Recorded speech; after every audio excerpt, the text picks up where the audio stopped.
Bonjour, bonjour les membres du coaching. Comment ça va aujourd'hui en ce magnifique jeudi? On a, nous, de notre côté, ici, moi je suis dans les Laurentides, on a eu des petits rayons de soleil, je vous dis, qui sont frileux. Écoutez, j'espère que vous êtes en feu. Il est présentement 11h58.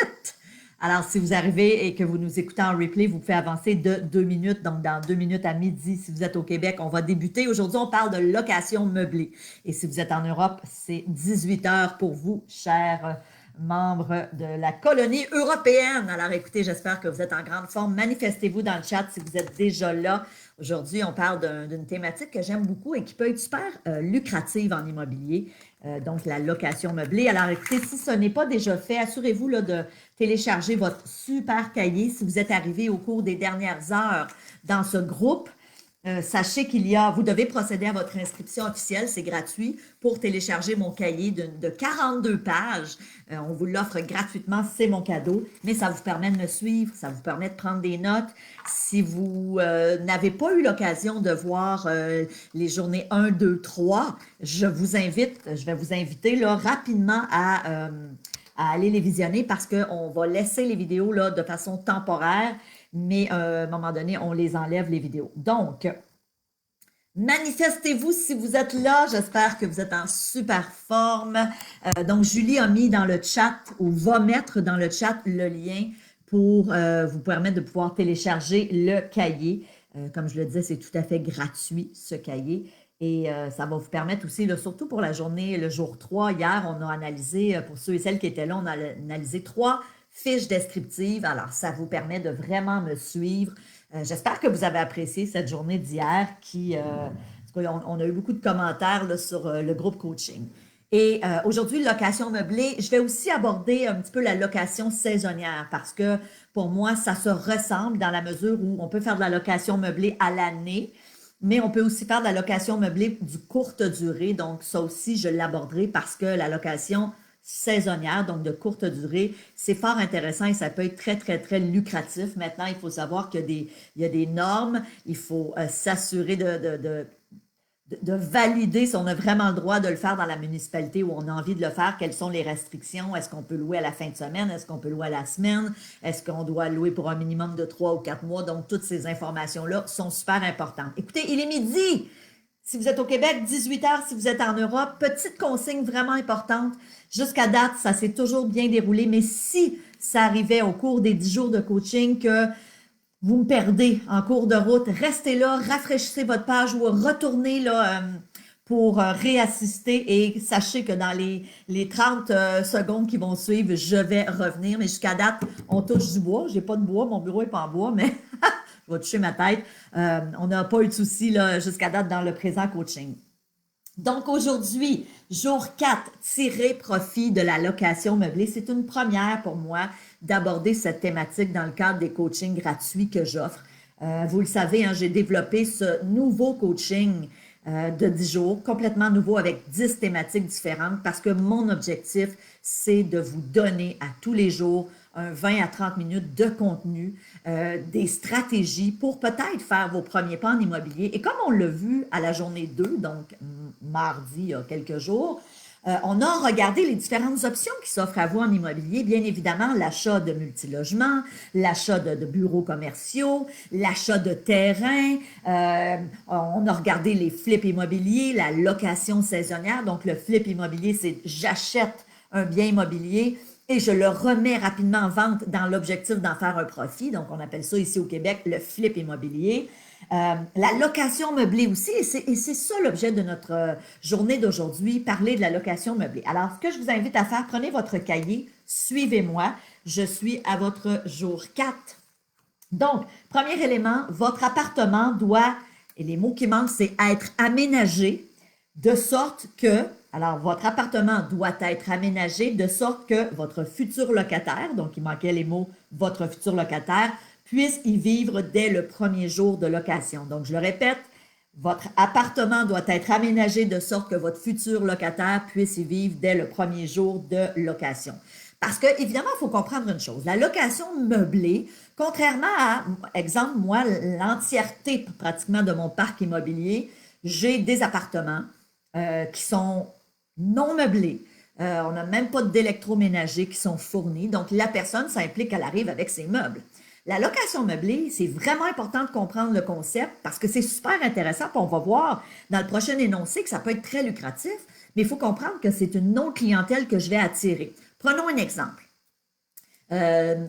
Exemple, moi, j'ai récemment vendu, là, au mois d'avril cette année, en plein COVID, j'ai vendu un condo que j'avais. J'étais propriétaire d'un beau condo haut de gamme dans la région de Laval, avec vue sur la rivière, vraiment un condo là, haut de gamme. Et à un moment donné, on a acheté une propriété dans les Laurentides qui initialement devait être notre résidence secondaire ou un chalet pour venir faire du ski l'hiver. Et on est tombé en amour avec le secteur. Et bien que j'étais une Lavalloise depuis, écoutez, je pense que ça faisait 44 ans que j'habitais à Laval. Moi, je suis native de la Mauricie, à Trois-Rivières, mais ça faisait quand même 44 ans que j'étais une Lavalloise. Je suis allée à l'école quand j'étais jeune à Laval. Bref, on est tombé en amour avec ici les Laurentides et on a décidé de dire, OK, on vend notre condo qui pourtant, on l'avait acheté seulement 2 ans auparavant. On l'avait acheté neuf sur plan. Et il m'a effleuré l'esprit de dire, je pourrais faire une location meublée. Parce qu'évidemment, quand on a acheté la résidence secondaire ici, il n'était pas question au départ de vendre notre propriété à Laval. Et on a évidemment remeublé cette propriété ici. Mon objectif était de l'habiter l'hiver, quelques jours par semaine, et peut-être même d'en faire de la location saisonnière dans d'autres saisons où on n'irait pas. Mais on est tombé en amour, on s'est fait prendre. Alors, à un moment donné, je me suis dit, je pourrais prendre mon condo à Laval, laisser tous mes meubles dedans parce que de toute façon, je m'étais remeublée ici dans les Laurentides et décider de dire, je le loue. Et on s'entend, c'est un condo haut de gamme avec des fournitures à l'intérieur haut de gamme, des électroménagers très haut de gamme. Bref, c'était vraiment la totale. Piscine intérieure, simulateur de golf, marina, pool, salle d'exercice super complète. Donc, évidemment, j'aurais pu louer ce bien-là en location meublée et vous aurez compris que la clientèle que j'aurais attirée, par exemple, ça aurait pu être un professionnel, un médecin professionnel qui vient pour 1 an ici au Canada, qui vient de l'extérieur et qui vient pratiquer ici, ou encore quelqu'un qui habite, je ne sais pas moi, dans une autre province, peut-être en Ontario, mais qui a eu un transfert à Montréal et qui a envie d'avoir un pied à terre, ne pas voyager à tous les jours de la semaine. Donc, ça aurait été le type de profil de personnes que j'aurais pu avoir. Évidemment, on a fait le calcul au final, parce que c'est un condo haut de gamme, que c'était pas nécessairement avantageux de conserver le condo. Et en plus, le marché immobilier était tellement favorable qu'on a décidé de vendre. Mais sachez que ça aurait pu être une option très intéressante. Donc, c'est ce type de clientèle. Et quand on dit du meublé, ça peut être aussi des étudiants. Donc, ce n'est pas nécessairement toujours des propriétés haut de gamme.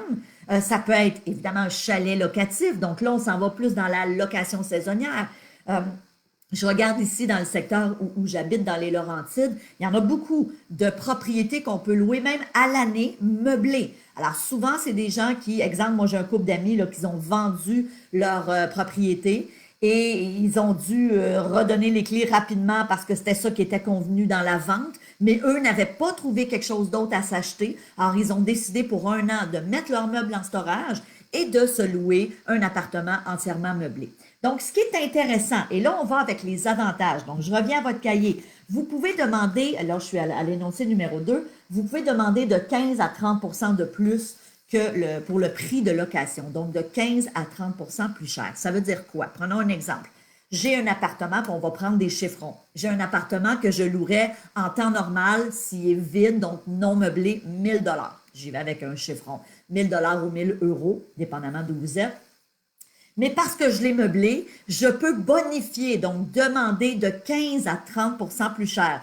Peut-être que vous posez la question, bien Stéphanie, qu'est-ce qui détermine, est-ce que c'est 15 de plus que j'ose le loyer ou 30 Évidemment, ça va avec la qualité des meubles qui sont fournis.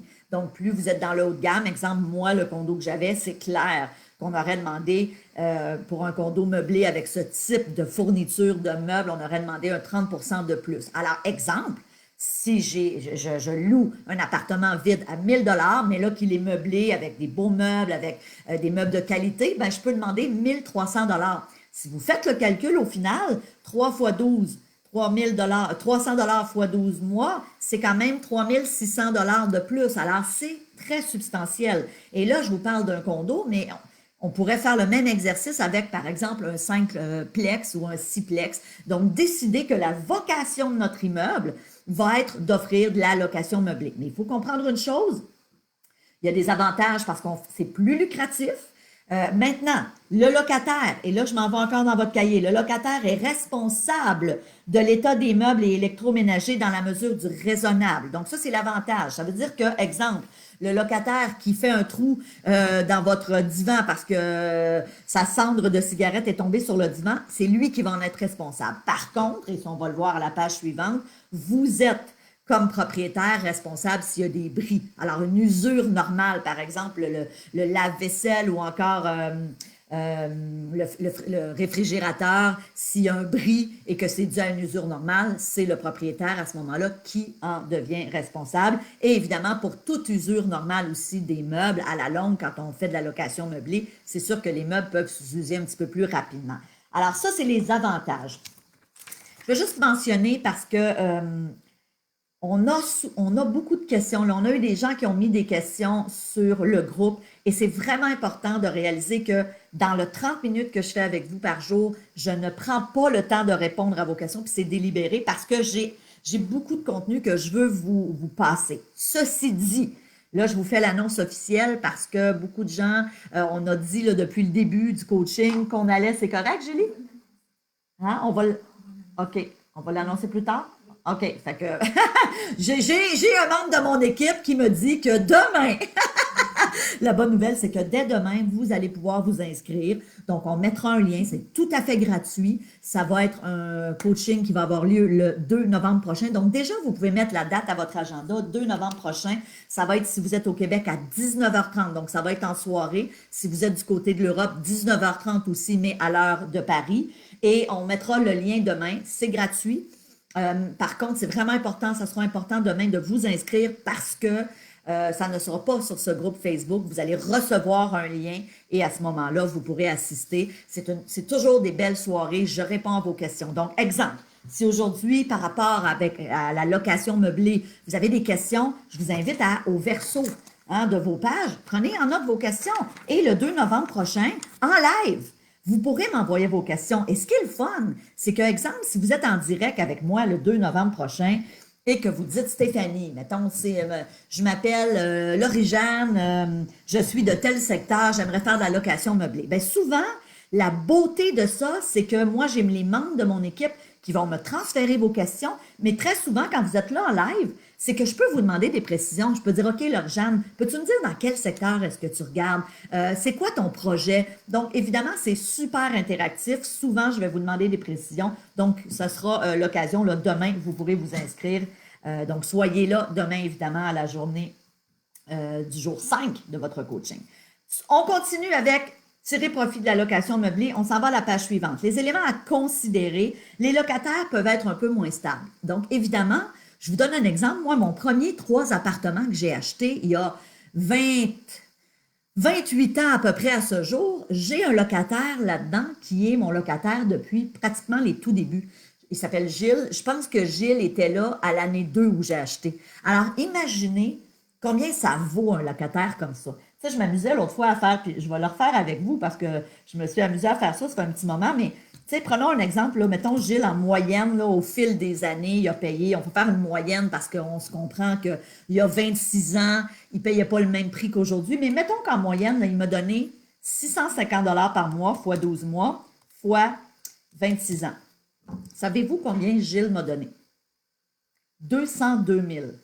On s'entend-tu qu'à lui seul, c'est énorme, là, 202 800. OK? Je viens de faire le calcul live avec vous, en moyenne, là, parce que, évidemment, comme je vous dis, il y a des années où il paye un peu moins, aujourd'hui, il paye un peu plus, mais on fait une moyenne. Ce locataire-là, à lui seul, m'a donné 200 000 $. Imaginez, j'ai 98 appartements. Donc, évidemment, pour moi, d'avoir ce type de locataire-là, c'est vraiment wow!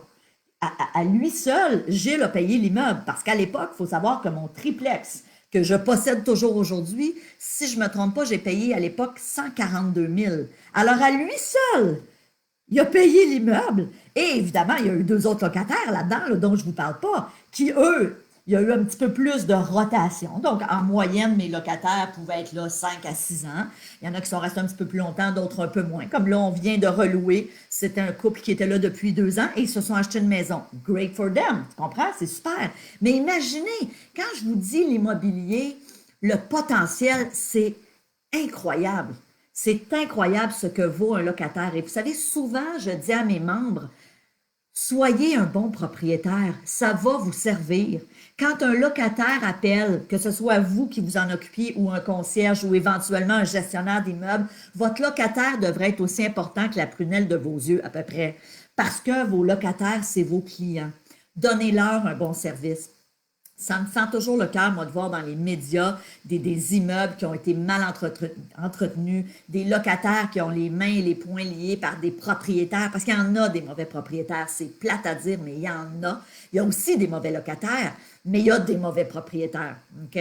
Donc, évidemment, les éléments à considérer au niveau de la location meublée, c'est que ça se peut qu'on ait un petit peu plus de roulement parce que la personne qui a, exemple, une mutation pour 1 an ou un transfert professionnel, ben dans 1 an, vous aurez à relouer. Par contre, on n'oublie pas une chose, on a loué plus cher. Si j'ai loué 300 dollars de plus par mois ou plus, dépendamment de la grosseur du bien immobilier que vous louez, ben c'est énorme et ça vient aussi compenser pour peut-être le travail que j'ai à faire de relocation.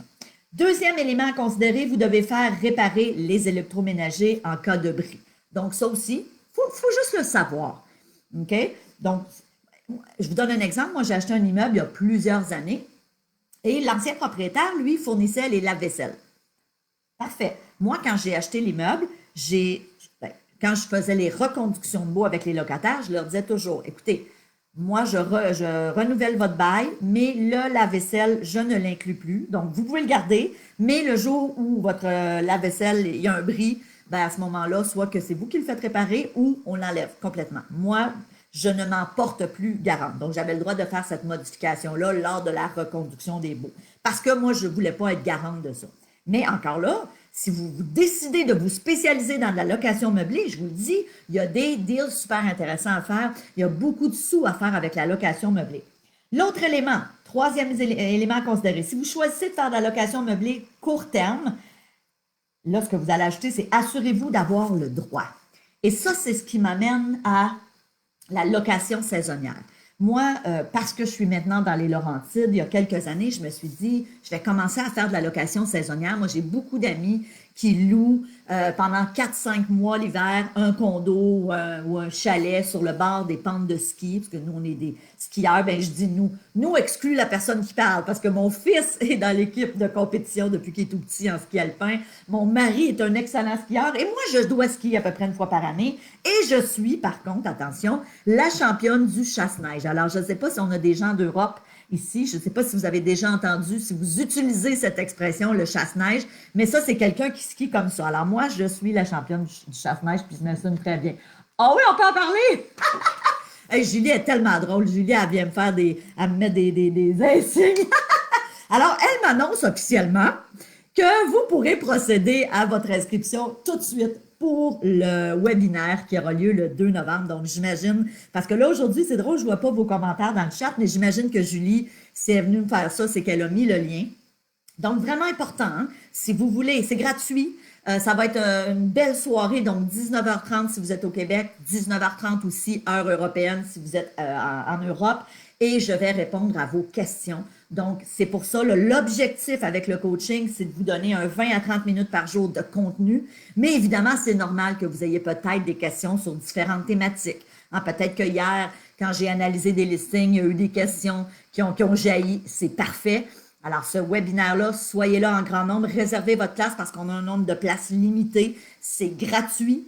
Il faut simplement entrer votre adresse email. C'est vraiment important parce qu'on ne le fera pas sur le groupe ici. Alors, si vous vous pointez le 2 novembre, là, lundi prochain, non, c'est pas lundi prochain, c'est dans 2 semaines. Si vous vous pointez sur le groupe ici, puis vous nous cherchez à 19h30, on ne sera pas là. Donc, c'est vraiment important. Et parce qu'il y a des places limitées, je vous invite à réserver votre place. Alors, je reviens à la location saisonnière.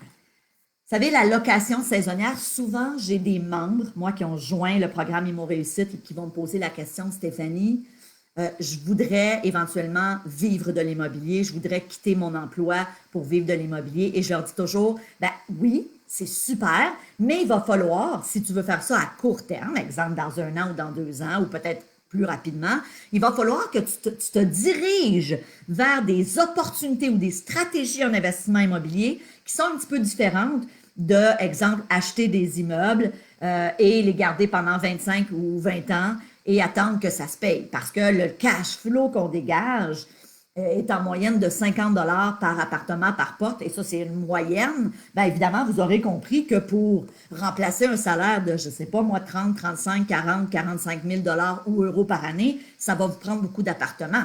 Par contre, la location meublée, la location saisonnière, le flip immobilier sont des belles alternatives qui vous permettent de faire de l'argent rapidement. Et ça, je vous invite à le considérer.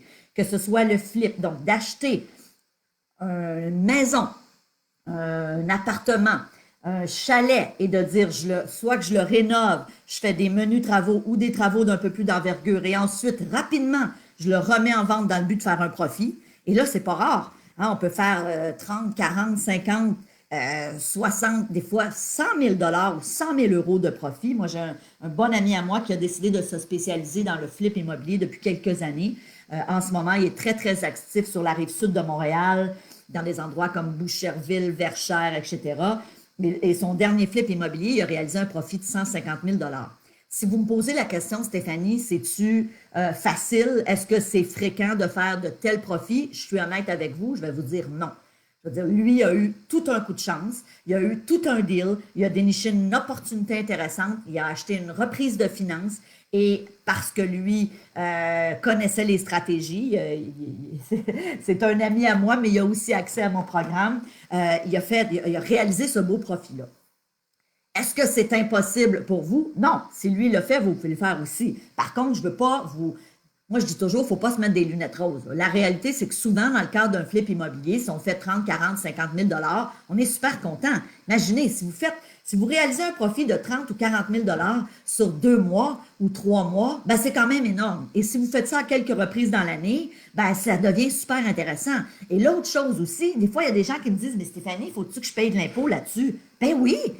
Et je veux dire, quand tu es employé, que tu payes de l'impôt, quand tu es salarié, hein, on en paye de l'impôt quand tu es à ton compte. Moi, j'ai une business. Pensez-vous que j'en paye pas d'impôt? J'en paye. Je paye de l'impôt quand je fais des profits avec mes immeubles. Donc, c'est un peu le même principe avec le flip immobilier. Mais dites-vous une chose, si vous avez, exemple, un salaire de 50 000 $ ou 50 000 euros à remplacer par année, ben, mettons 2 flips dans votre année bien réalisés et vous allez pouvoir justement compenser votre salaire. Et moi, je dis souvent à mes membres, parallèlement, je les coach à aussi acheter des immeubles pour conserver. Moi, j'aime ça, pas tout mettre mes yeux dans le même panier. Donc, fais des flips ou fais de la location saisonnière, mais aussi assure-toi d'avoir des immeubles que tu achètes et que tu conserves. D'accord? Et ça, évidemment, mon objectif avec vous, ma mission, si vous décidez éventuellement de poursuivre et de devenir membre du programme Immo Réussite, ça va être de vous accompagner là-dedans. Hein, je vous en ai parlé un petit peu du programme Immo Réussite. On parle de plus de 40 heures de formation.